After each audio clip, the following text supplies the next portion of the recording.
Une antilope assoiffée de sang titubant atteint la rive. Baissant nerveusement la tête, elle commence à aspirer. L'eau semble calme, jusqu'à ce qu'elle explose.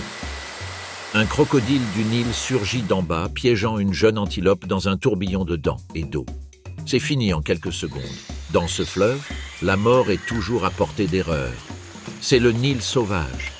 Mais au sud, à la source de ce bras de mer de 6600 km, tout semble paisible. L'aube se lève sur le lac Victoria. L'horizon s'illumine d'un or pâle, strié d'un léger rose, tandis que la brume s'accroche bas sur l'eau. La rive lointaine se fond dans la brume, et le lac semble infini, comme il se doit, étant le plus grand lac tropical du monde. De sa rive nord coule le Nil blanc. Le lac est vivant avant même que le soleil ne perce l'horizon. Les ondulations trahissent les poissons qui se déplacent près de la surface, poursuivis par quelque chose de plus grand. Le lac Victoria a toujours été un foyer d'abondance, abritant des centaines d'espèces uniques au monde. Mais son équilibre a changé. Aujourd'hui, un prédateur domine, la perche du Nil, Lathès niloticus. Elle a été introduite ici dans les années 1950. Au début, peu de gens ont remarqué son essor, puis l'équilibre a basculé. Les cyclidés indigènes ont commencé à disparaître. La perche a grossi, plus lourde qu'un homme, plus longue qu'une porte, elle est désormais le chasseur suprême du lac. Sa peau brille d'un gris argenté, se teintant de vert sous certaines lumières.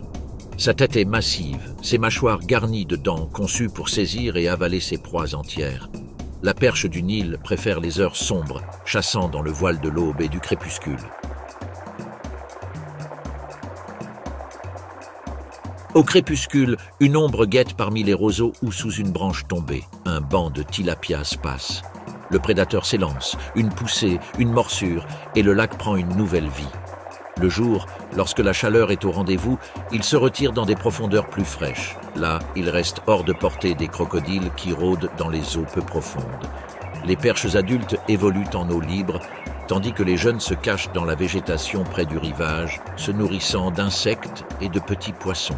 En grandissant, elles se déplacent vers l'extérieur, passant des alevins à des proies aussi grosses que leurs mâchoires le leur permettent. Même leur reproduction suit le rythme de l'eau.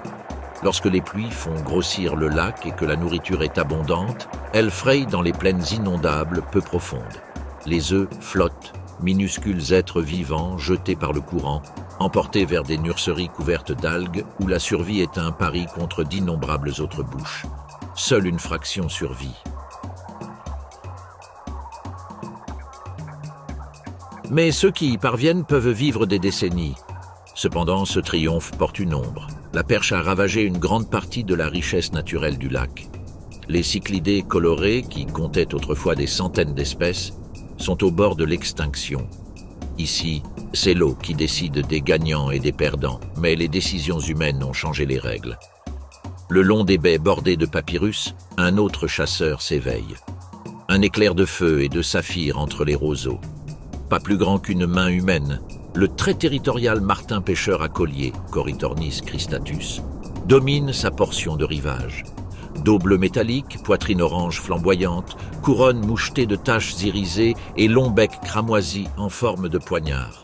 L'oiseau est éveillé et affamé. Il se perche bas au-dessus d'une eau calme et immobile. Ses yeux scrutent la moindre ondulation. Puis, un plongeon, une lance nette dans le lac, à peine une éclaboussure. Il fait surface, un éclat argenté ondulant dans son bec. De retour à son perchoir, il frappe sa proie contre une branche jusqu'à l'immobiliser, puis l'avale tête la première. En quelques secondes, l'oiseau se lisse les plumes, passant son bec dans ses plumes pour les garder huilées et imperméables. Sur cette rivière, des plumes mouillées sont synonymes de mort. Entre les chasses, l'oiseau se déplace de perchoir en perchoir, patrouillant. Ses cris aigus et métalliques fendent l'air, des avertissements à ses rivaux. Bien que petit, il défend farouchement son lieu de pêche. Pendant la saison de reproduction, un couple creuse un terrier dans un banc de sable, creusant un étroit passage qui débouche sur une chambre obscure. Les deux parents nourrissent les poussins. Lorsqu'ils prennent enfin leur envol, Les jeunes doivent apprendre rapidement à pêcher sous l'œil vigilant de leurs parents avant de voler de leurs propres ailes. La survie, une fois de plus, dépend de l'eau.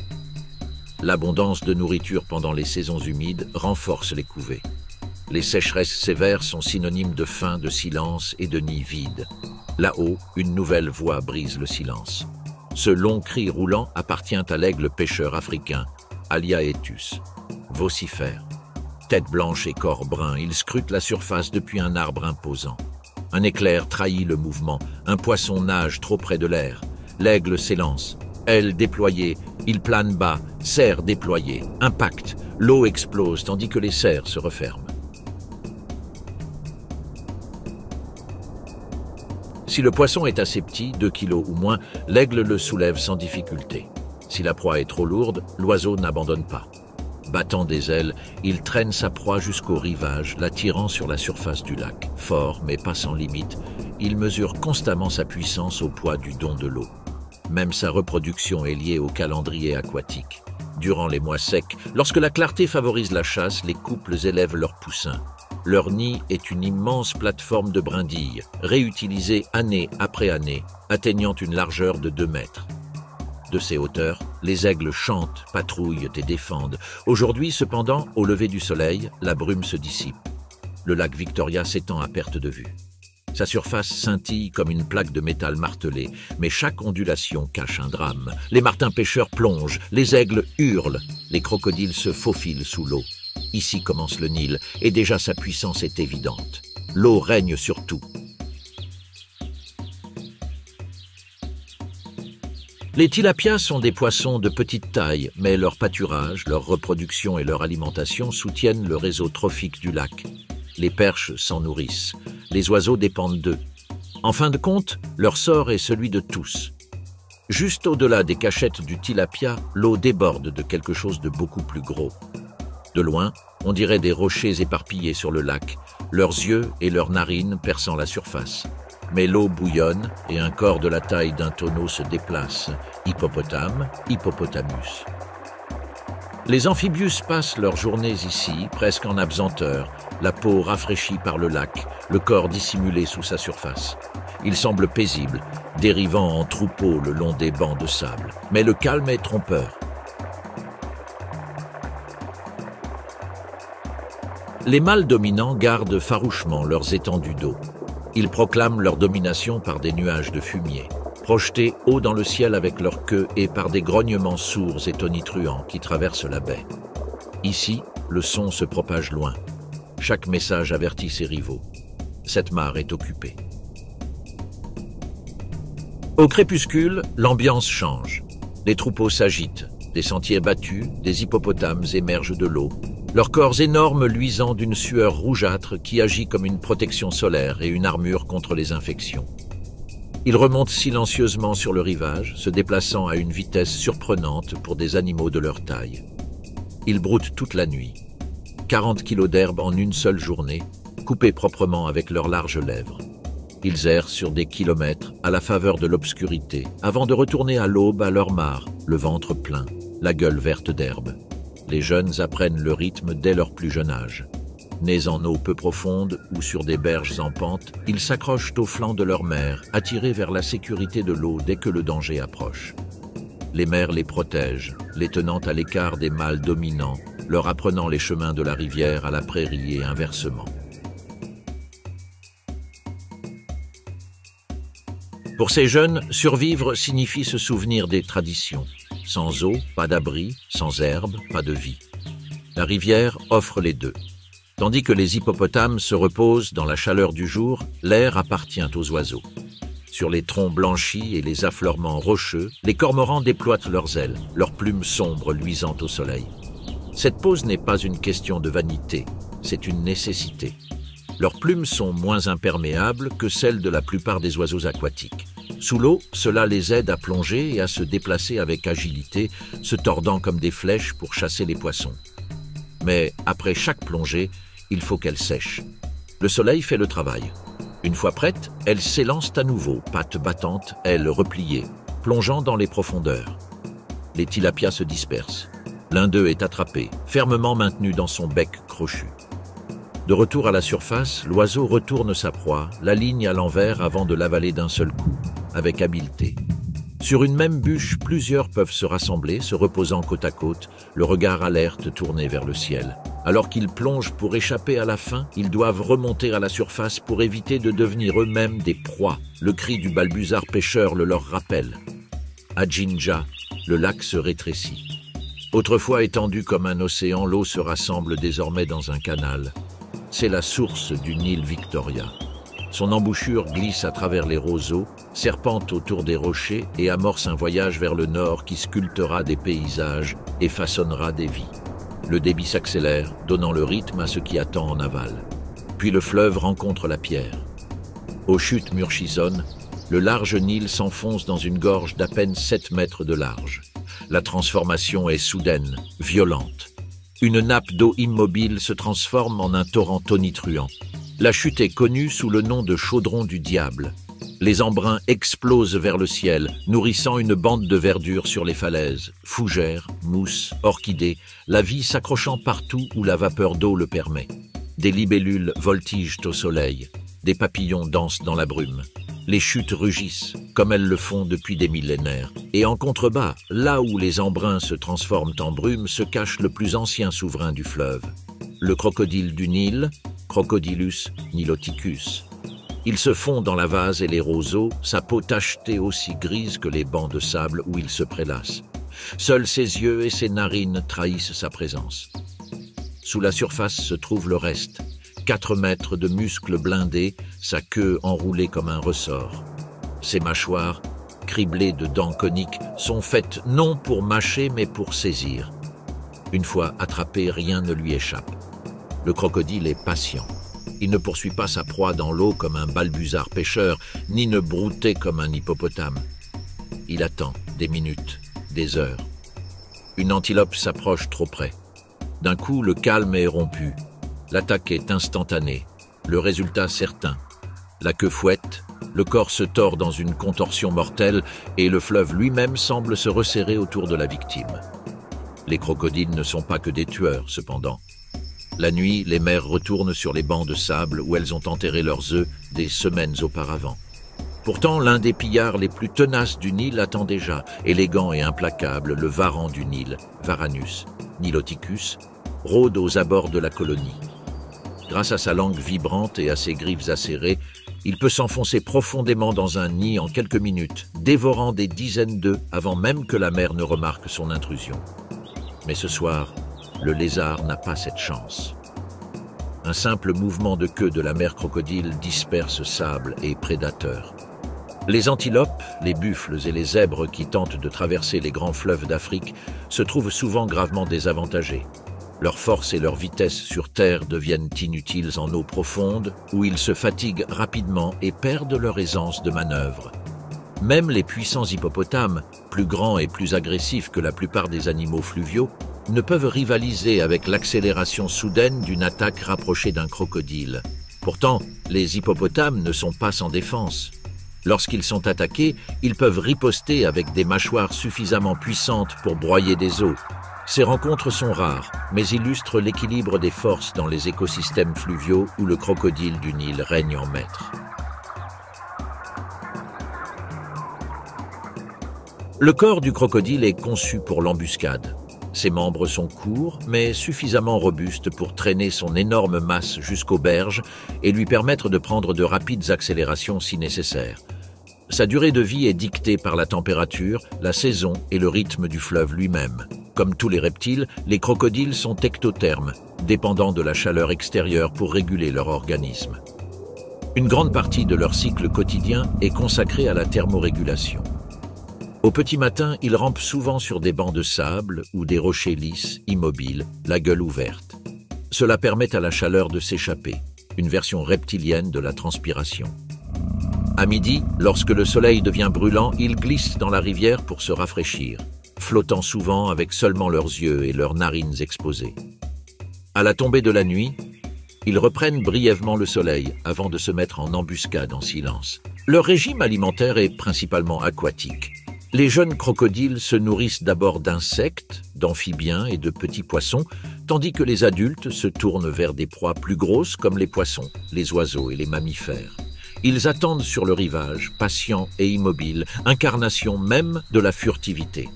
Lorsqu'une proie s'approche, l'attaque est explosive. Le crocodile se précipite en avant, fermant ses mâchoires avec l'une des morsures les plus puissantes du règne animal.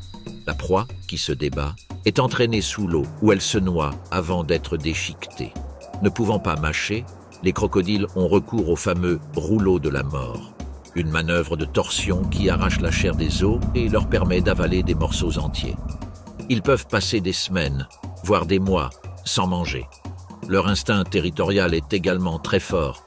Les mâles, surtout pendant la saison des amours, revendiquent les rives et les défendent à coups de rugissements tonitruants, de démonstrations de grandeur et, si nécessaire, de violents affrontements.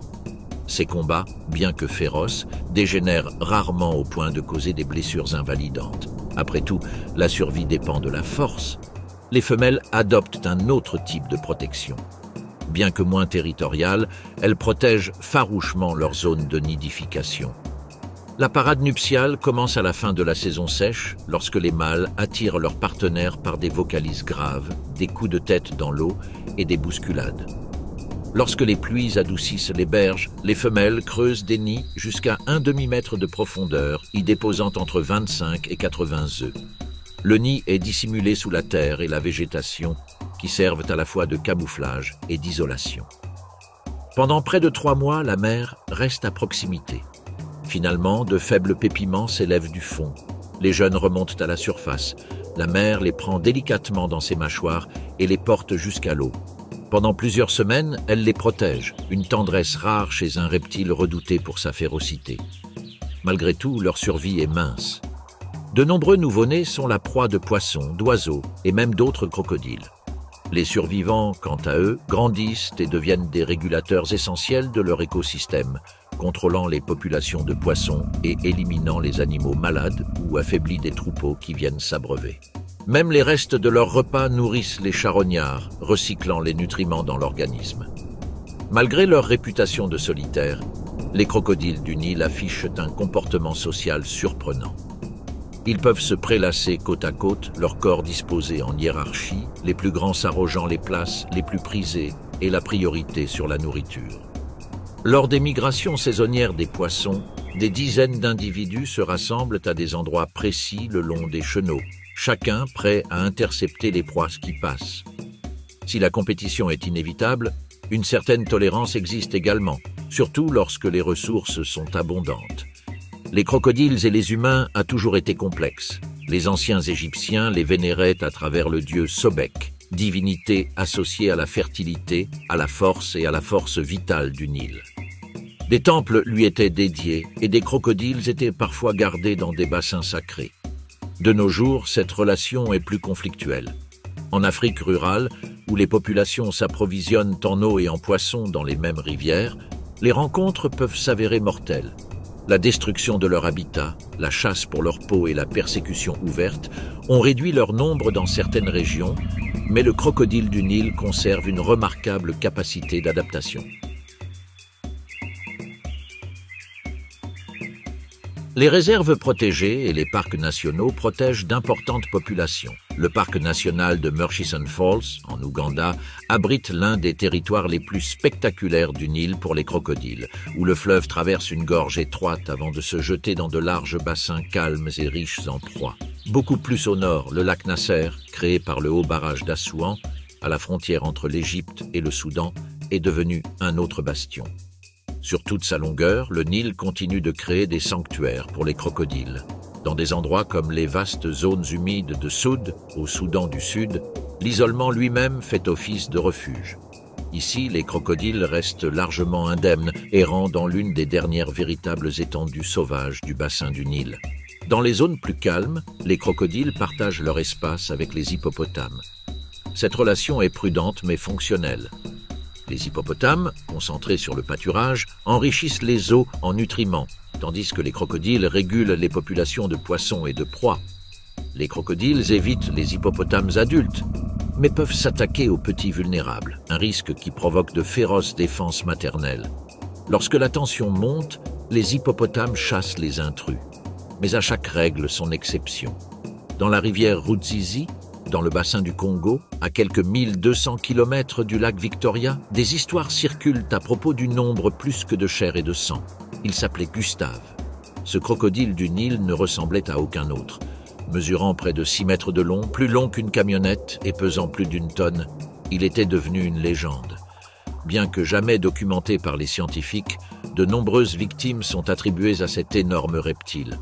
Son imposante corpulence le ralentissait dans sa chasse. Il ne pouvait plus s'élancer après le poisson ou l'antilope. Il se tournait alors vers des proies plus imposantes, les buffles, les hippopotames, et, plus terrifiant encore, les humains.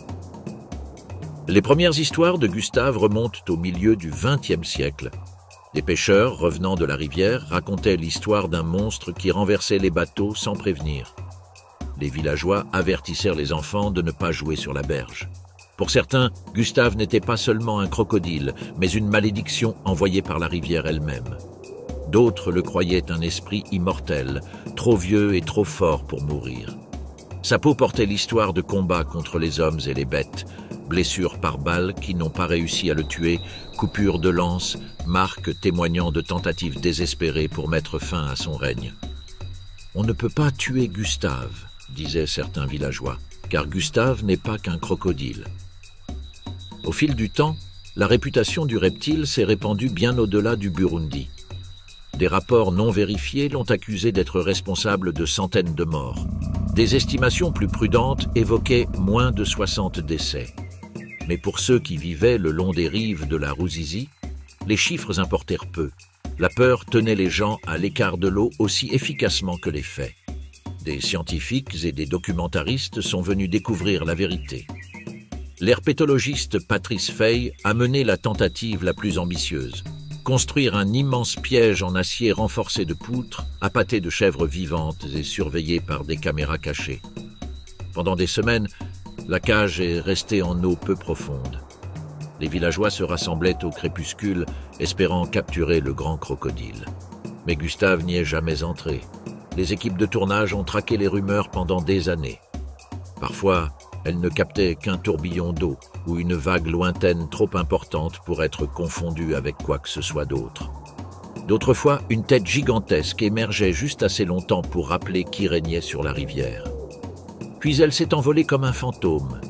La dernière observation fiable remonte à 2009, bien que certains affirment qu'il aurait survécu jusqu'en 2014. Après cela, silence. A-t-il finalement disparu? Impossible d'en être sûr. Quoi qu'il en soit, la légende alimente encore aujourd'hui la réputation redoutable des crocodiles du Nil.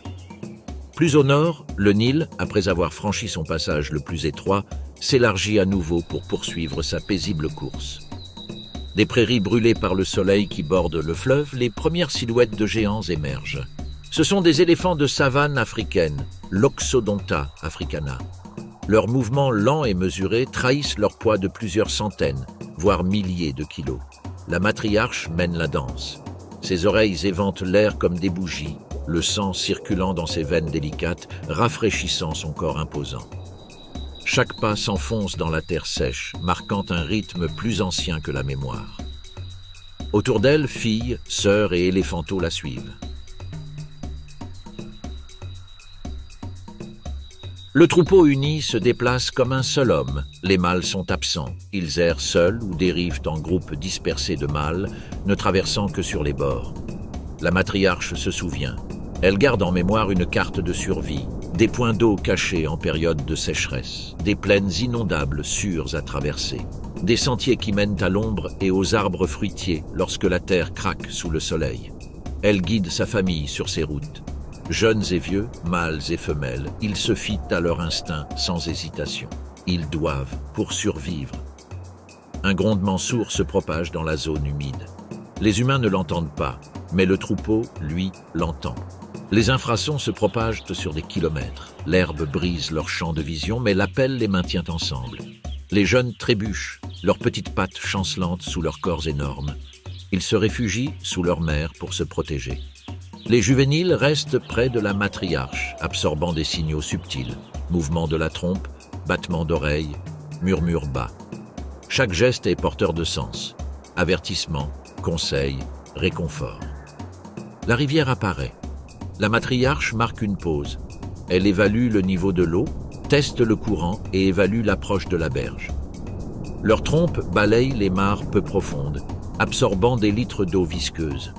Les jeunes les suivent maladroitement, renversant plus qu'ils ne boivent. Les adultes pataugent plus profondément, s'arrêtant à de lents et précis mouvements de leur trompe. La boue monte et se répand sur leur corps. Leur peau s'assombrit, devenant un bouclier.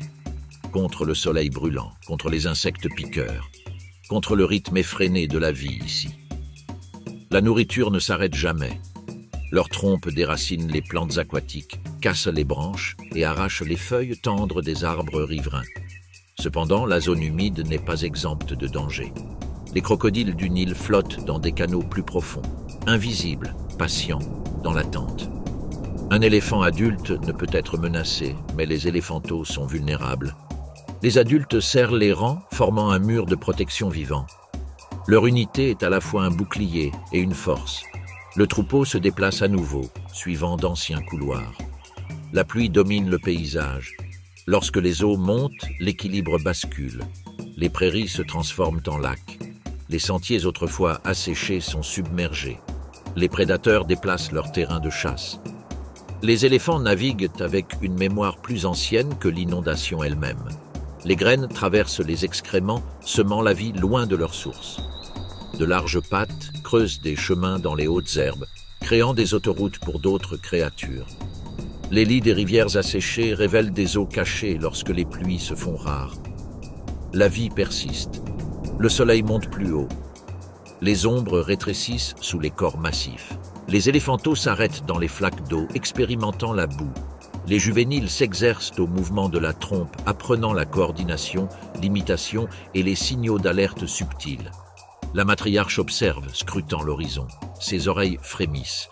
Elle perçoit les prédateurs lointains, l'odeur des humains, et même la subtile variation du vent, source d'un danger potentiel. À midi, le soleil tape impitoyablement. Les nouveau-nés se blottissent sous les adultes. Les juvéniles s'ombragent mutuellement. La matriarche conduit le groupe vers les arbres qui bordent le rivage. L'ombre est rare mais suffisante. Ils se reposent, les oreilles déployées. Leurs trompes s'enroulent et se déroulent, remuant l'eau pour rafraîchir leur peau. Même dans l'immobilité, la meute reste vigilante. Chaque bruissement d'herbe, chaque branche cassée, chaque ombre est observée. La sécurité n'est jamais prise pour acquise. La meute est une toile vivante. Le savoir se transmet par le son, le mouvement et le toucher. La sagesse de la matriarche imprègne chaque corps, chaque coup de tronc, chaque regard. La rivière se rétrécit. Le courant s'accélère, des remous se forment et les chenaux se déplacent. Les prédateurs s'adaptent. Les crocodiles se faufilent dans des embuscades. Les hippopotames ferment les mares peu profondes, se retirant au crépuscule vers des itinéraires de pâturage fixes. Les ailes des balbuzards pêcheurs scintillent à la surface. Le troupeau perçoit ces changements et s'adapte. La survie dépend du timing. La zone humide regorge également d'autres formes de vie. Les becs en sabot attaquent dans les mares stagnantes. Les citatungas disparaissent parmi les roseaux. Chaque espèce est régie par l'eau, là où elle coule, là où elle s'accumule, là où elle se retire. Les menaces vont au-delà des prédateurs. Les braconniers sont à la recherche d'ivoire. Clôtures, fermes et routes fragmentent les habitats, coupant les corridors en morceaux trop petits pour permettre la migration. Autrefois des millions d'éléphants, on en compte aujourd'hui environ 350 000 sur tout le continent. L'Union internationale pour la conservation de la nature les classe comme espèces en danger. Il reste quelques refuges. Des parcs comme Boma et Bandingilo au Soudan du Sud offrent un abri. Au-delà des zones protégées, des initiatives communautaires visent à réduire les conflits avec les humains. Les agriculteurs protègent les cultures, expérimentent des répulsifs contre le piment et recherchent des moyens de subsistance qui réduisent l'attrait de l'ivoire. Mais l'avenir de ces troupeaux dépend de vastes paysages interconnectés. Les routes doivent rester ouvertes, suffisamment larges pour entretenir le souvenir de la migration. Les éléphants du Soudan du Sud traversent le Soud, rejoignant des troupeaux d'Ouganda, de République démocratique du Congo et d'ailleurs. Au crépuscule, la zone humide s'adoucit et le troupeau retourne sur la berge. Leurs trompes balayent l'eau une dernière fois. La boue s'étale sur leur dos, les protégeant de la nuit. Les jeunes jouent brièvement, puis s'installent sous les adultes protecteurs. L'eau façonne la terre, l'herbe et les animaux. Elle décide qui vit, qui se déplace, qui survit. La nuit tombe. La matriarche ferme brièvement les yeux, sans jamais cesser d'écouter. Les jeunes respirent doucement, cachés sous leurs immenses pattes. Les juvéniles se reposent, toujours alertes, les oreilles frémissant à chaque ondulation. Les prédateurs peuvent approcher, mais les adultes restent vigilants. De la nuit jusqu'à l'aube, les éléphants avancent avec assurance. Des chemins tracés par des générations les guident. Leurs trompes balayent l'eau en arc de cercle. La boue éclabousse leur dos. Des graines sont semées sans qu'on s'en aperçoive. Des empreintes de pas créent des passages. La survie s'apprend et se souvient. Le troupeau est à la fois une famille et un écosystème. Au matin, le soleil tape à nouveau. Les colosses émergent de l'ombre, recommençant à zéro. Le silence s'abat à nouveau sur le fleuve, troublé seulement par le clapotis des poissons et les chants des oiseaux aquatiques. Depuis les rives chaudes du Nil, le pluvier égyptien, Pluvianus Egyptius, apparaît. Pas plus grand qu'une main, il scintille sur le sable et l'eau. Son ventre orange se détache sous un dos bleu ardoise. Un masque noir audacieux traverse son visage. Long d'environ 17 cm, il s'arrête sur la berge, scrutant la vase et les mares peu profondes. Ses minuscules pattes avancent prudemment. Son bec recourbé explore. Insectes, petits crustacés et autres invertébrés sont rapidement arrachés du sable mouvant. Contrairement aux oiseaux plongeurs, ils restent sur terre. Même ici, les géants façonnent leur monde. Les éléphants pataugent dans les eaux peu profondes et les crocodiles glissent sous la surface. Pourtant, le pluvier trouve son rythme. La vie sur le Nil est stratifiée. Le fleuve impose ses règles. Le débit, la profondeur et la saison font pencher la balance. Ici, sur certaines portions de la berge, le pluvier sautille légèrement entre les mâchoires béantes des crocodiles du Nil. Dents et gencives sont un festin. Les parasites sont arrachés avec une précision délicate. Le crocodile reste immobile, énorme et patient. Un clignement d'œil, un mouvement de queue et il reste immobile. La survie du pluvier dépend du courage, du timing et de la confiance. Pour l'oiseau, l'avantage est évident. Moins de parasites, des dents plus propres. Pour le reptile géant aussi, il s'en fiche. Comme la rivière change avec la marée, la journée du pluvier change aussi. Il patauge sur le sable humide, s'arrête dans les mares peu profondes et sonde la boue chauffée par le soleil. La plaine inondable est à la fois un festin et une épreuve. Petits prédateurs, serpents, rapaces et varans suivent ses mouvements. Mais vigilance, rapidité et précision maintiennent le pluvier en vie. Pendant la saison de reproduction, les pluviers percnoptères ne construisent pas de nids élaborés. Ils grattent plutôt les dépressions peu profondes des bancs de sable au-dessus de la ligne de marée haute. De petites pierres ou des fragments de végétation marquent les bords. 2 ou 3 œufs sont pondus. Les 2 parents couvent les œufs à tour de rôle, chacun guidant les oisillons vers le monde. Les poussins naissent couverts de plumes, mobiles et alertes. Ils quittent rapidement le nid, mais restent près de leurs parents. Ces derniers les observent, les éduquent et les protègent. Le timing est crucial. Les bancs de sable doivent rester exposés suffisamment longtemps pour protéger les nids. Les insectes doivent être abondants lorsque les poussins commencent à se nourrir. La rivière dicte chaque pas, chaque pause. Les jeunes pluviers imitent leurs parents, sondant la boue et les eaux peu profondes d'un geste maladroit et anxieux. Les erreurs sont fréquentes. Un insecte oublié, un pas maladroit dans une flaque d'eau, un mouvement soudain de la queue d'un prédateur caché. Ils apprennent vite. À la tombée de la nuit, les pluviers se rassemblent le long des berges exposées. Même à la tombée de la nuit, les insectes s'agitent. L'eau se déplace et la plaine inondable s'adapte. Les pluviers suivent le mouvement, sautillant légèrement, sondant, se nourrissant, toujours vigilants. Ce n'est qu'une histoire parmi d'autres, au sein d'une communauté bien plus vaste qui prospère le long de la rivière. Dans la brume humide près des chutes Murchison, une multitude d'insectes s'élèvent et descendent dans l'air humide, attirant des nuées de guêpiers aux couleurs éclatantes. Aux corps élancés et aux ailes agiles, ils arborent des teintes irisées tandis qu'ils décrivent des arcs gracieux. Leurs proies sont capturées en plein vol, abeilles, libellules, guêpes, récoltées avec précision puis tapotées contre un perchoir pour neutraliser les piqûres avant d'être avalées. Les guêpiers sont des oiseaux communautaires. Ils nichent en colonies où chaque couple creuse de longs tunnels dans les bancs de sable. Ces terriers forment des chambres cachées pour leurs œufs, à l'abri de la plupart des prédateurs, mais suffisamment proches de l'air riche en insectes au-dessus de la rivière. Sur les rochers glissants et les eaux peu profondes au-delà de la brume, des bergeronnettes noires et blanches volettent et planent, leur queue éponyme oscillant de haut en bas. Petites, noires et blanches, elles se nourrissent là où peu osent se tenir en équilibre. Ils capturent de minuscules larves et insectes délogés par le courant. Leur agilité leur permet d'exploiter des micro-habitats sur des pierres glissantes et des remous peu profonds, des endroits négligés par des prédateurs plus grands et moins agiles. Reconnaissables à leur bec remarquable, les becs en ciseaux africains partagent également ces chenaux.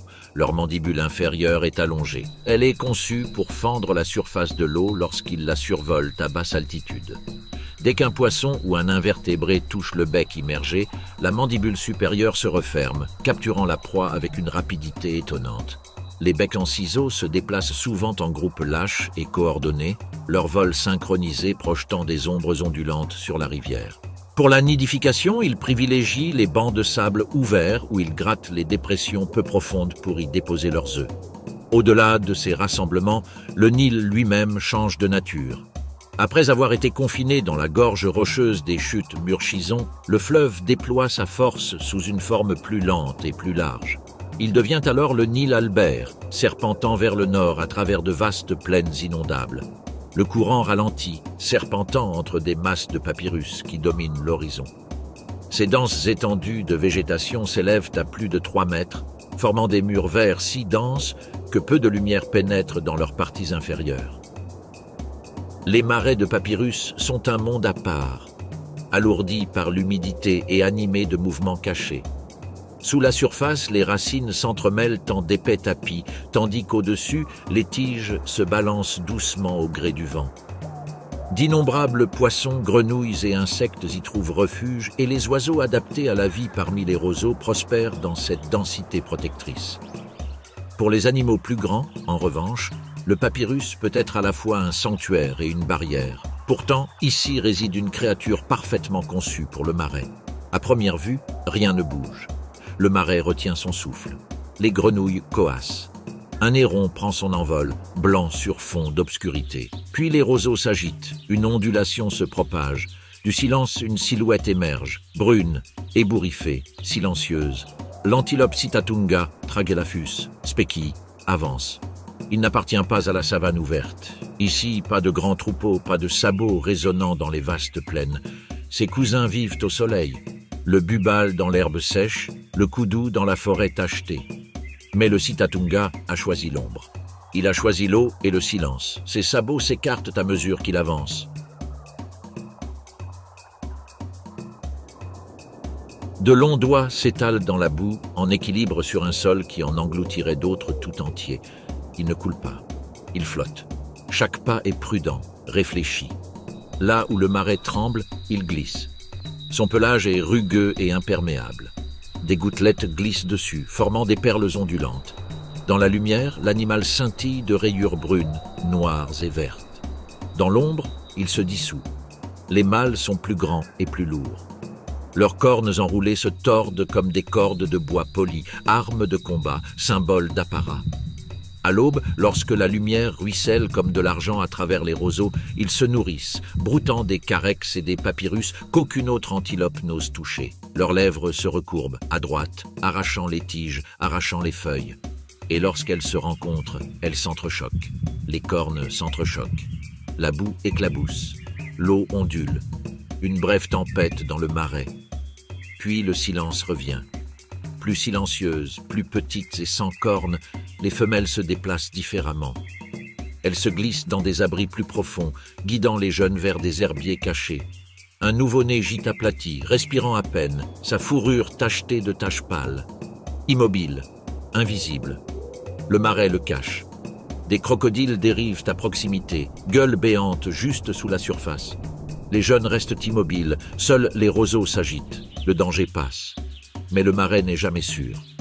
Là-haut, un aigle martial tourne en rond. Son ombre traîne sur le papyrus. La mer se tient immobile, la tête haute, les oreilles dressées.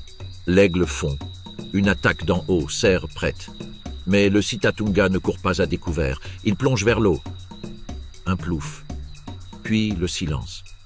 Il nage avec force et assurance, le corps caché, seules ses narines perçant la surface. L'aigle recule, sans proie, moqué. Les prédateurs prennent des formes diverses. Les léopards rôdent au bord du marais. Les lions testent les eaux peu profondes. Mais le Sitatunga a une défense, l'eau. Il submerge, il coule. Parfois, seule une ondulation indique son passage. Parfois même pas. Les territoires se déplacent et se chevauchent. Les mâles marquent les tiges avec des glandes odoriférantes près de leurs yeux, frottant le papyrus au passage. Les femelles protègent les jeunes par le silence. Les jeunes apprennent très tôt. Rester immobiles, couler, disparaître. Survivre, c'est s'intégrer au marais lui-même. Mais le marais change. Les murs se resserrent. Les zones humides sont asséchées pour laisser place à des terres agricoles. Des canaux sillonnent les roseaux. Les chasseurs s'enfoncent plus profondément dans les roselières avec leurs chiens et leurs filets, ce qui était autrefois sans fin rétréci. Le Sitatunga s'éloigne, mais l'espace disparaît. Et pourtant, des bastions subsistent. Le delta de l'Okavango, les marais du Sud au Soudan du Sud et les plaines inondables de papyrus en Ouganda. Ici, les Sitatunga prospèrent encore. Ils évoluent entre les roseaux, entre l'eau et la terre, pris entre ombre et lumière. Peu de gens les verront un jour, encore moins les comprendront, mais ils demeurent. Le marais les garde, pour l'instant. Au-dessus de la ligne de flottaison, une autre silhouette nous attend. Se dressant au-dessus du marais à plus d'1 mètre de hauteur, le bec en sabot du Nil, Baleniceps rex, reste parfaitement immobile. Son large bec, semblable à un sabot, surmonté d'un crochet pointu, semble presque trop lourd pour sa tête. Pourtant, c'est un outil parfait pour ce qu'il fait de mieux. Avec une patience sculpturale, le bec en sabot fixe les eaux peu profondes, guettant la moindre ondulation d'un dipneuste remontant à la surface. Puis, dans une soudaine éruption, il frappe. Son bec s'abat violemment sur l'eau, ramassant boue, roseaux et poissons d'un seul coup. D'un coup sec, la proie est assommée, puis retournée et finalement avalée tout entière. Le bec en sabot du Nil est un solitaire qui règne sur son territoire. À l'aube et au crépuscule, ses cris grondants résonnent sur le marais tel un roulement de tambour. Des nids de végétation flottante restent cachés dans des recoins isolés où les 2 parents protègent 1 ou 2 oisillons, les élevant pendant les semaines dangereuses où le niveau de l'eau doit rester stable et la pêche abondante. À midi, ce grand oiseau se retire à l'ombre pour se reposer et se lisser les plumes.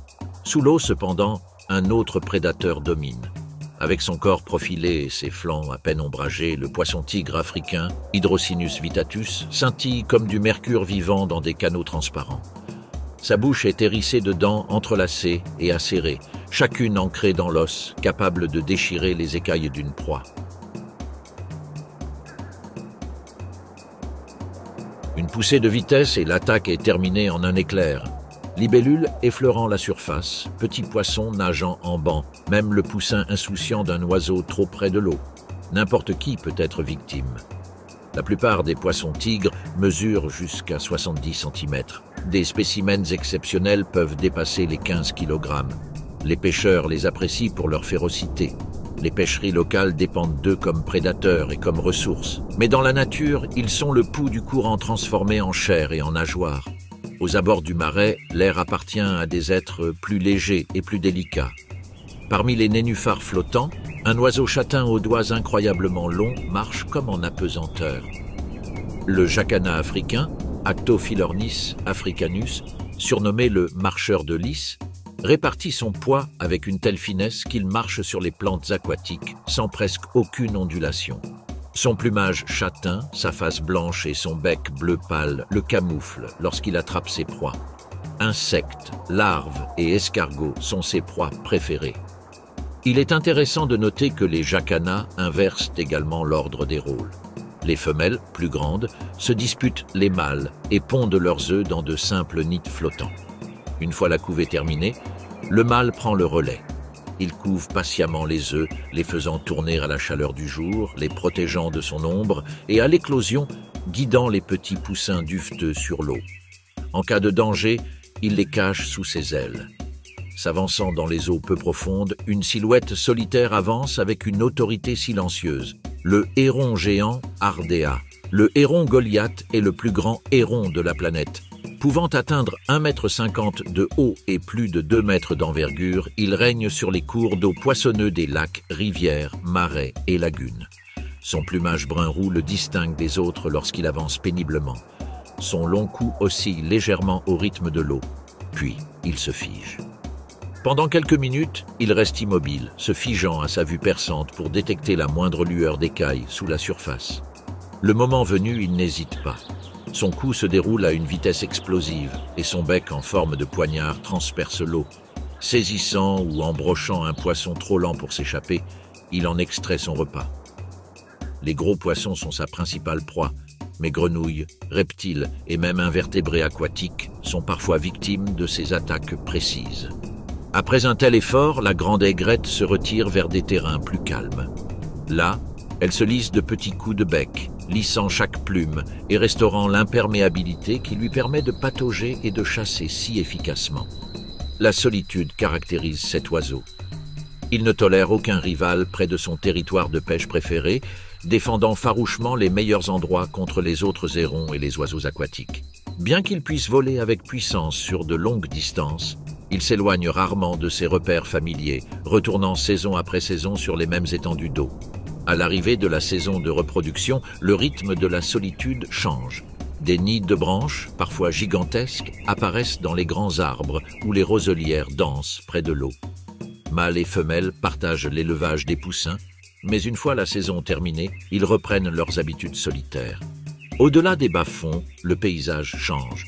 Les plaines inondables s'étendent vers des terres plus sèches, où le papyrus s'amincit et les ombres s'épaississent. Ici, un autre maître de la furtivité règne, le léopard, Panthera pardus. Il habite à la fois déserts, forêts, montagnes et plaines inondables. Pourtant, le long de ce fleuve, il prospère dans un royaume où l'eau et la terre se rencontrent, où roseaux et arbres offrent un couvert dense. Le jour, le léopard devient une ombre dans l'ombre. Il se repose sur des corniches rocheuses, se fond dans les sous-bois ou se perche sur la branche d'un figuier. Pour l'œil non averti, les rosettes tachetées de sa fourrure ne sont rien d'autre que des lueurs scintillantes entre les feuilles. Mais le repos n'est jamais le sommeil. Ses oreilles frémissent au moindre bruissement d'herbe. Son nez s'imprègne des sillages olfactifs portés par la brise. Même les paupières baissées, le prédateur guette. Alors que le crépuscule s'étend sur le Nil, le léopard s'éveille. La faim aiguise ses mouvements. Le fleuve grouille de vie, des redinkas penchent le cou sur la berge, des citatungas avancent prudemment dans l'herbe inondée, des sangliers regagnent leur terrier au petit trot. Chacun une possibilité. Le léopard baisse le corps, ses muscles flottant comme l'eau, chaque pas étant prudent et réfléchi. Une pause, un virage, un bond soudain. À cet instant, le silence devient violent. Une poursuite de quelques secondes décide de sa survie. Mais ce félin n'est pas un spécialiste. Son génie réside dans son adaptabilité. Là où les antilopes lui échappent, les singes se balançant dans la canopée peuvent être victimes d'un bond soudain. Dans les mares peu profondes, une cigogne sans méfiance devient une proie. Même les jeunes crocodiles, blindés mais vulnérables, disparaissent parfois entre les mâchoires de cet opportuniste. Rien n'est perdu. La faim accepte ce que la fortune offre. Près des villages, l'équilibre entre prédateurs et humains devient fragile. Les restes de poissons jetés par les pêcheurs peuvent attirer le léopard. Les poulets disparaissent dans la nuit. Une chèvre est entraînée dans l'obscurité. Peu de gens voient le chat lui-même, mais les signes sont là. Une traînée d'empreintes de pattes dans la boue, des traces de griffes sur l'écorce, le léger frottement d'un corps sur le sol. Après la chasse, la bête ne reste pas à terre, là où les hyènes rient et où les lions font irruption. Avec une force incroyable, elle hisse des carcasses plus lourdes que lui dans les branches. Suspendue au-dessus des périls de la plaine inondée, la viande peut durer des jours. Le félin mange lentement, méthodiquement, toujours une oreille à l'écoute des sons en contrebas. Le mâle, farouchement territorial, parcourt de vastes étendues, marquant de son odeur les roseaux et les troncs, avertissant ses rivaux de sa présence. Son itinéraire peut croiser les territoires de plusieurs femelles et, dans ces chevauchements, la vie continue. Pour les femelles, le territoire se réduit à quelque chose de plus personnel, une zone de végétation dense où se cachent les petits. Nés aveugles et sans défense, ils ne connaissent que chaleur et lait. Leur mère les protège de son secret. Elle les déplace souvent, déplaçant leurs terriers des troncs creux aux bosquets de papyrus, en passant par les crevasses des berges, leur donnant ainsi une longueur d'avance sur le danger. Chaque voyage les expose à la délinquance. Chaque nuit, la chasse risque de découvrir leur absence. Leur survie ne tient qu'à leur ruse. La rivière elle-même façonne leur rythme. Pendant les mois secs, les proies se concentrent autour des mares qui se retirent, ce qui rend la chasse rapide et sûre. Les carcasses abondent. Les petits se nourrissent bien. Mais avec les pluies, l'abondance apporte son lot de difficultés. Les proies sont dispersées dans les plaines inondées, cachées par les hautes herbes et les ruisseaux en crue. La mère doit voyager plus loin, chercher plus longtemps et revenir plus tard auprès de ses petits. La survie de l'animal ne dépend pas de sa force brute, mais de sa fluidité. Il plie là où d'autres s'effondrent, coule là où d'autres vacillent. Ce don lui a permis de se propager de l'Afrique à l'Asie, des montagnes enneigées au désert de sable. Mais même la résilience a des limites. Ici, les menaces ne sont ni les crocodiles ni les lions, mais les humains. L'expansion des fermes détruit les forêts. Les routes divisent les territoires de chasse. Les pièges destinés à la viande de brousse attrapent les pattes plutôt que les sabots. Les peaux, autrefois commercialisées sur les marchés, attirent encore les braconniers. Des conflits éclatent lorsque du bétail disparaît, lorsqu'un prédateur pénètre dans l'espace humain. Le long du Nil, les populations sont en déclin. Autrefois commun, le félin est désormais classé comme espèce vulnérable. Des corridors protégés le long du fleuve permettent aux léopards de se déplacer sans traverser les terres agricoles. Des patrouilles anti-braconnage reconquièrent des territoires autrefois perdus. Les communautés locales apprennent à protéger le bétail grâce à des clôtures plus solides, réduisant ainsi les représailles. L'écotourisme, lui aussi, valorise le léopard vivant plutôt que sa peau. Le fleuve offre ces contrastes. Dans les eaux peu profondes, l'imposant héron règne avec calme et précision. Sur les berges, le léopard rôde avec furtivité et puissance. Deux chasseurs solitaires, unis par l'eau mais aux antipodes, chacun façonné par les rythmes du Nil. Le crépuscule s'installe à nouveau sur la plaine inondée. Dans l'obscurité, quelque chose bouge, des silhouettes basses émergent de l'herbe. Les hyènes tachetées, crocuta, crocuta, se lèvent. Le long des rives du Nil, le clan se rassemble. 80 hommes, liés par leur rang et leur rituel. Ce n'est pas le chaos des charognards, mais une société gouvernée par le sang. Les femelles se tiennent au centre. Ici, le pouvoir est héréditaire. Un petit né d'une mère de haut rang mangera avant les autres, commandera avant les autres et survivra avant les autres. Sous elle, la tension monte. Chaque grognement, chaque bouchée, chaque morceau volé est une épreuve. Le clan est un ordre enveloppé de conflits. Leurs corps reflètent leur rôle. Épaules voûtées, muscles ondulants, peau tachetée se fondant dans l'herbe. Des mâchoires qui écrasent ce que d'autres abandonnent. Os, tendons, moelle, rien n'échappe. Alors que le soleil se couche, leur voix s'élève. Un rire aigu jaillit de l'obscurité, strident, moqueur, obsédant. Un autre répond, plus bas, plus aigu, un défi. Puis vient le hurlement, long et roulant, qui porte à des kilomètres. Un appel en appelle plusieurs. La chasse est ouverte. Ils ne traquent pas, ils ne bondissent pas.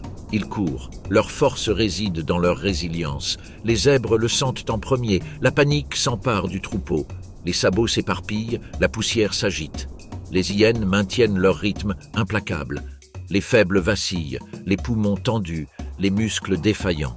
Quand l'un d'eux tombe, le clan se rapproche. La récupération est plutôt une arme secondaire. Une carcasse abandonnée par les lions, une bête malade, devient bientôt la leur. Les vautours fuient tandis que le clan descend. Les mâchoires claquent, les os volent en éclats, l'air résonne du bruit des crânes qui se brisent. En quelques minutes, il ne reste que de la poussière. Cet appétit sert plus que la faim. Il nettoie la plaine inondable et freine la propagation de la peste. Leurs rivaux les façonnent autant que leurs proies. Les lions sont leur plus grande épreuve. Les léopards s'accrochent aux arbres, protégeant leurs carcasses des mâchoires écrasantes. Les crocodiles attendent, silencieux et anciens. Pourtant, les hyènes les affrontent tous avec persévérance. 20 voix contre une lionne, 10 corps contre un léopard en fuite. Ils se battent comme une marée, et souvent la marée l'emporte. Sous la terre, la nouvelle génération attend. Des terriers creux abritent des petits féroces, yeux écarquillés, dents acérées, prêts à combattre même leurs propres frères et sœurs. La rivalité commence dès la naissance. Les plus forts survivent, mais la lignée décide du destin. Une fille de rang hérite du pouvoir. Une fille sans rang hérite des conflits. Les saisons tracent aussi leur cours. Lorsque le Nil déborde, les proies se dispersent et la meute se tourne vers le petit gibier, lièvres, oiseaux, jeunes antilopes. Lorsque les eaux se retirent, la vie se concentre dans les mares restantes et les chasses deviennent brutales. Les meutes s'aplatissent sur la boue, les prédateurs convergent, les cris résonnent dans la plaine. Les hyènes prospèrent autant par la fête que par la famine. Même là où les humains se propagent, elles s'adaptent. Des colonies surgissent, des routes sillonnent la savane, le bétail remplace les gnous. Les hyènes s'adaptent à nouveau. Elles pillent les enclos, rôdent dans les villages et pillent. Aux yeux des humains, elles deviennent des monstres, pilleuses de tombes, esprits, démons à fourrure. La peur se transforme en mythe, mais la vérité est plus simple. Elles survivent parce qu'elles sont trop intelligentes, trop tenaces pour disparaître. Au nord, le Nil ralentit. Le chenal s'élargit, se fondant dans le vaste marais du sud. À son apogée, la zone humide peut couvrir 130 000 km², un labyrinthe vivant de papyrus, de canaux et de prairies flottantes. C'est ici que l'un des plus étranges survivants d'Afrique se maintient, le dipneust africain. Le dipneust est ancien, mi-poisson, mi-relique d'une époque où les vertébrés ont appris à respirer. Outre ses branchies, il possède un organe semblable à un poumon qui lui permet d'absorber l'oxygène de la surface. Dans ces eaux, souvent envahies par la végétation et privées d'oxygène, cette adaptation est essentielle. Lorsque les eaux de crue se retirent et que les mares stagnent, le dipneust s'enfouit. Il s'enfouit dans la vase, sécrète un cocon de mucus et ralentit son rythme cardiaque à une fraction de la normale. Dans cet état d'estivation, il peut survivre des mois, attendant le retour des pluies. Lorsque les tempêtes éclatent et que les eaux remontent, le dipneust endormi se réveille, surgissant de la terre ferme pour errer à nouveau dans les canaux inondés. Pendant la saison des pluies, le dipneust se nourrit abondamment de mollusques, de larves d'insectes et de petits poissons. Il est également la proie de prédateurs. Les crocodiles les guettent à la surface et les attaquent lorsqu'ils remontent respirer. Les hérons géants les embrochent dans les eaux peu profondes, tandis que les antilopes Sitatunga piétinent la végétation et les exposent aux opportunistes qui les guettent. Même les géants des marais façonnent leur monde. Les hippopotames creusent des chenaux de leur masse, modifiant les courants et ouvrant de nouveaux passages aux poissons. Les éléphants pataugeant dans les plaines inondables dispersent des tapis de végétation, créant des bassins riches en vie où se nourrissent les dipneustes. Ces derniers s'attardent dans leur sillage, mais le soude est fragile. Les projets de drainage et de canalisation de ces eaux, comme le canal de Jonglei, longtemps retardé, menacent de faire taire son pouls. Sans inondation, le marais rétrécirait, et avec lui le refuge des dipneustes. Un animal ayant survécu des centaines de millions d'années pourrait disparaître non pas à cause de la sécheresse ou des prédateurs, mais à cause de l'ingénierie d'une rivière. Un autre habitant notable de ces eaux est le Kobelechwe du Nil, Cobus megaceros. Contrairement aux gazelles de la savane ou aux congonies des plaines, cette antilope appartient à l'eau. Attaché aux marais et aux plaines inondables qui s'étendent le long du Nil blanc, il est impossible de la trouver ailleurs dans le monde. Les mâles se font remarquer en premier. Leurs cornes spiralées se courbant telles des sculptures naturelles et leurs couleurs contrastant avec le vert des papyrus et des roseaux les rendent visibles même de loin. Les femelles, quant à elles, disparaissent parmi les roselières. Leur pelage est pâle, couleur sable, se mariant parfaitement avec les tiges ondulant au vent. Les jeunes s'accrochent à leur mère, leur peau arbore les mêmes tons mat. L'immersion constante dans l'eau leur confère un éclat brillant comme émaillé par le marais lui-même, leurs muscles luisants et luisants au soleil. De longs sabots écartés répartissent leur poids sur des tapis de végétation flottants. Là où un buffle coulerait, le lechwe marche avec aisance. Quand la faim le saisit, il plonge la tête sous l'eau, sectionnant les tiges tendres des plantes submergées. Le marais est son pâturage. Pourtant, malgré cette domination, il reste vulnérable, car les zones humides ne sont jamais à l'abri du danger. Des crocodiles rôdent en contrebas, des lions guettent aux abords de la terre ferme, des oiseaux de proie veillent au-dessus. Pendant une grande partie de l'année, les lechwes restent en petits groupes, dispersés dans les chenaux, vigilants et méfiants. Mais avec l'arrivée des pluies, le marais se transforme. Les plaines inondables s'étendent, de nouvelles herbes poussent et le rythme paisible de la vie explose en un mouvement intense. C'est alors que le lechwe du Nil partage son monde avec l'une des merveilles cachées de l'Afrique, les migrations de la gazelle de Mongala et du kobe à oreilles blanches. L'ampleur est stupéfiante. Plus d'1 million d'animaux surgissent de la plaine inondable, s'étendant à l'horizon en vagues incessantes. De loin, ils ressemblent moins à des bêtes isolées qu'à un seul organisme, se déplaçant et se déplaçant à travers la savane. Ils abandonnent le refuge du marais pour suivre la vague verte, les herbes fraîches qui jaillissent de terre au sillage des tempêtes. Leurs sabots martèlent le sol ramolli, leurs voix s'élèvent en des appels incessants. Là où règne une telle abondance, les prédateurs ne sont jamais bien loin. Les lions, Panthera leo, suivent les troupes, tapis dans les hautes herbes. Depuis la lisière du marais, là où la terre ferme rencontre les roseaux à perte de vue, ils se déplacent furtivement. Ce n'est pas la savane ouverte. Pas d'horizon dégagé à traverser. À la place, un labyrinthe de murs de papyrus, de canaux mouvants et d'îlots de boue. Les lions des marais doivent être différents. Pour survivre ici, ils ont appris de nouvelles manières. Dans les plaines, les lions foncent à travers l'herbe, comptant sur leur vitesse et leur force brute. Ici, ces tactiques échouent. Le sol cède sous leurs lourdes pattes. L'eau ralentit chaque pas. Les roseaux cachent leur proie, mais volent aussi la vue des lions. Ici, le succès ne vient pas de longues poursuites, mais de l'attente, du silence et de l'irruption soudaine. La saison des pluies est la plus rude. La pluie inonde le marais et les lechwes et les sitatunga se dispersent le long de ses rives. Les proies sont sur le qui-vive. Elles savent que les roseaux cachent la mort. Un faux pas est synonyme d'embuscade. Pour les lions, toute poursuite se termine par l'épuisement. Leur pelage est lourd de boue. Leurs forces sont épuisées par l'emprise du marais. Lorsque les eaux se retirent, le destin tourne. La végétation se réduit en parcelles éparses. Les herbivores se regroupent en groupes denses autour de ce qui reste. Pour les lions, c'est une saison propice. Cependant, le danger est tout aussi présent. Les hyènes arrivent en plus grand nombre, rôdant sur les mêmes territoires de proie. Les crocodiles restent immobiles au bord des mares qui rétrécissent, prêts à bondir. La nuit n'offre aucun répit non plus. Les antilopes se serrent les unes contre les autres, leurs yeux étincelants de peur. Les lions rôdent dans les couloirs de papyrus noirs, invisibles jusqu'au dernier moment. Leurs rugissements secouent la nuit, proclamant leur domination, avertissant leurs rivaux et unifiant les troupeaux. Et pourtant, le succès n'est jamais garanti. Un faux pas en terrain périlleux, et la proie s'échappe. Le marais façonne plus que ses chasses. Il forme ses familles. Ici, les meutes sont plus petites que les grands rassemblements du Serengeti. La terre ferme est rare. La nourriture est imprévisible. Une poignée de femelles apparentées élèvent leurs petits ensembles, menés par des mâles dominants. Les mâles patrouillent les îles de terre ferme. Ils défendent le territoire avec la même férocité que leurs cousins des plaines. Mais leur royaume est fragmenté, brisé, vulnérable.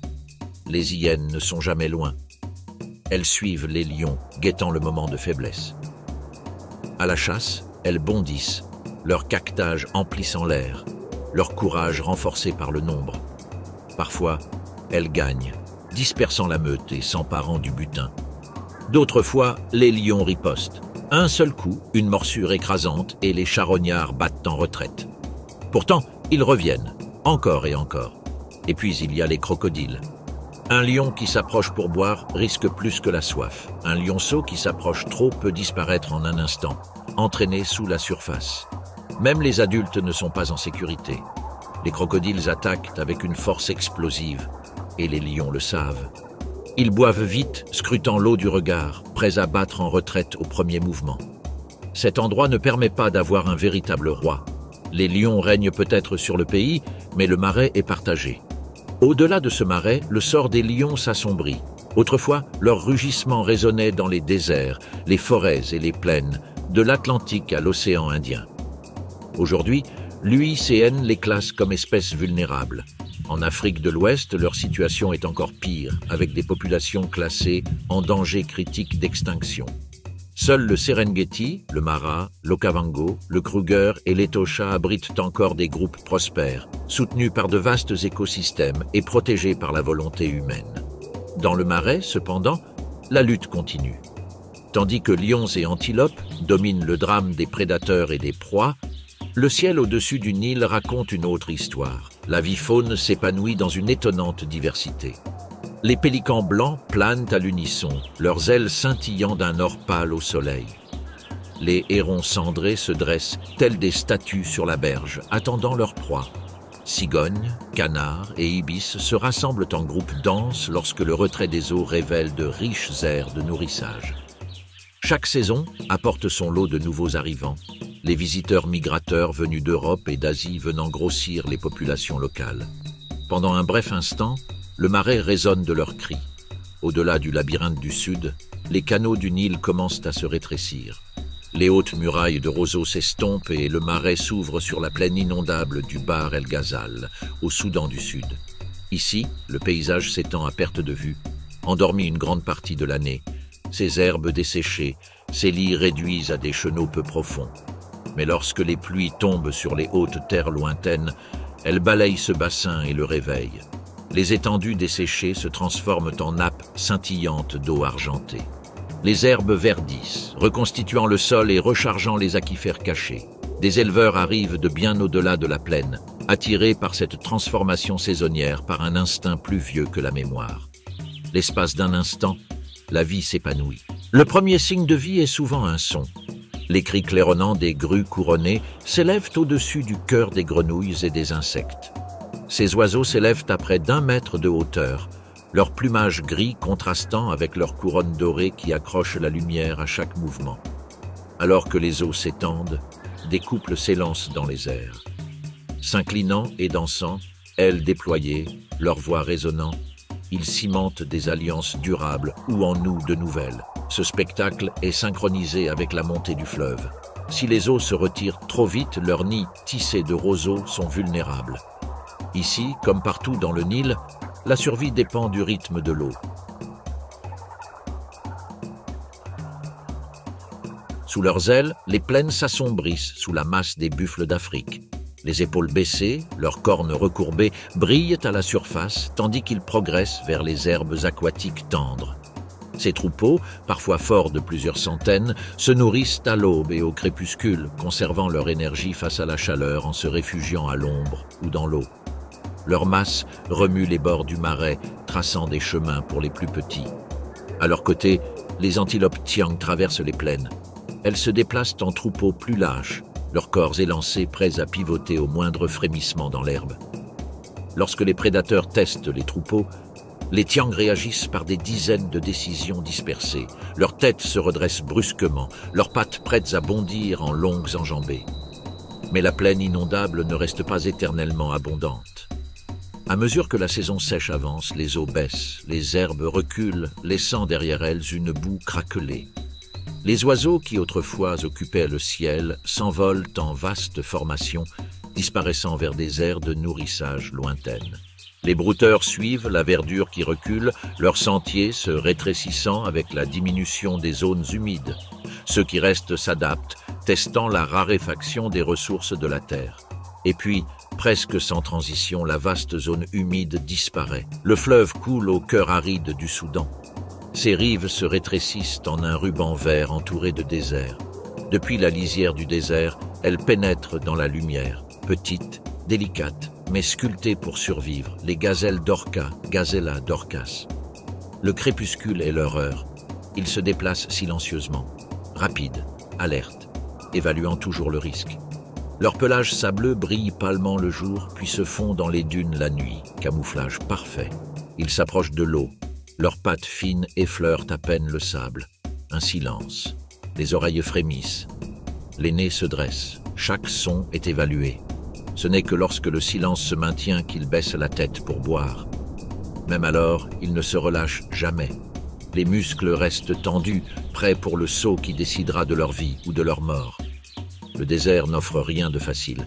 Des semaines passent sans pluie. Les lacs s'assèchent dans l'argile craquelée. Pourtant, les gazelles résistent. Elles puisent leur eau dans les feuilles, les tiges et les racines cachées dans le sable. Les mâles gardent les dunes. Ils patrouillent silencieusement, marquant le sable de leur odeur. Les rivaux sont mis en garde par un regard, une posture, un mouvement de tête. En période de reproduction, la tension monte. Un rival entre. Les cornes s'entrechoquent, la poussière s'élève, le combat est bref, violent et décisif. L'un résiste, l'autre cède. Mais rien ne les définit mieux que la fuite. Lorsque le danger approche, le silence est rompu, un mouvement soudain. Des jambes fulgurantes, de la poussière explose, le désert devient flou. Ils courent. Non pas en ligne droite, mais en ligne droite, en zigzag, en virage brusque, imprévisible, intouchable. Les prédateurs bondissent, trébuchent, ratent. Les gazelles filent à travers les plaines, vitesse et agilité fusionnées pour une fuite parfaite. Puis, le silence. Elles disparaissent au loin. Leurs traces sont bientôt effacées par le vent, comme s'ils n'avaient jamais été là, fantômes du désert. Chaque soir, ils reviennent, prudents, vigilants, intacts. Le désert les met à l'épreuve chaque jour, et chaque jour, ils endurent. Les crocodiles vivent en groupes plus petits et plus dispersés que dans le sud, confinés dans des mares ombragées où l'eau persiste.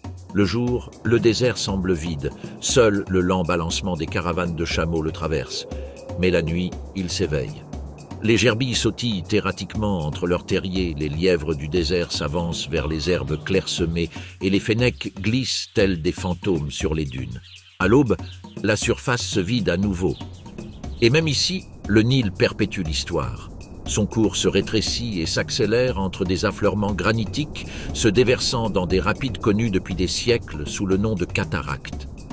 Pour les anciens commerçants et armés, ces étendues tumultueuses étaient à la fois une barrière et une frontière. Pour la faune, elles sont un lieu de niche sculpté dans la pierre. Les damans des rochers se prélassent aux premières lueurs du jour, leur corps rond absorbant la chaleur avant de se réfugier dans les crevasses à la première lueur d'ombre. Plus haut, les moutons berbères avancent prudemment le long de parois presque verticales, sans jamais perdre un pas. Depuis les corniches ombragées, les singes vervets descendent boire, observant l'eau comme s'ils en devinaient les menaces cachées. Même ici, les crocodiles rôdent et les singes savent qu'il ne faut pas s'attarder dans les bassins les plus profonds. Le fleuve continue de couler, sa force se dispersant et se concentrant jusqu'à ce que les chutes s'affaissent. Les rives s'écartent à nouveau, le paysage s'adoucissant pour laisser place à de plus vastes plaines. Ce dernier tronçon mène le Nil vers sa destination.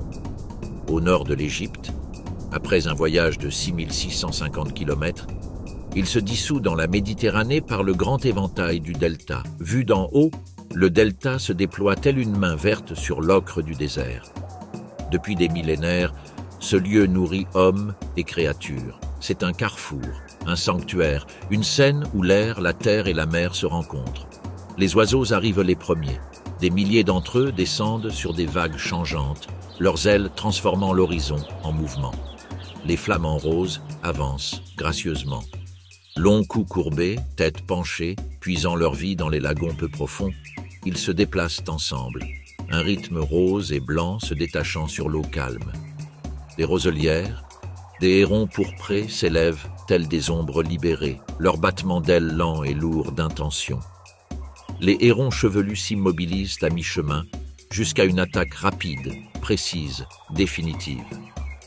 Les flamants au dos brillant traversent le ciel en arcs métalliques, leurs reflets verts et bronzes étincelant à chaque virage. Les cigognes blanches volent en spirale, portées par des courants invisibles, destinées à traverser les continents, mais ici, elles tournent, attachées un instant à cet endroit. Les eaux recèlent leur propre mystère. Parmi les papyrus, les loutres glissent invisibles. leurs moustaches tremblant sous de faibles vibrations, leurs yeux attentifs au scintillement de leurs écailles.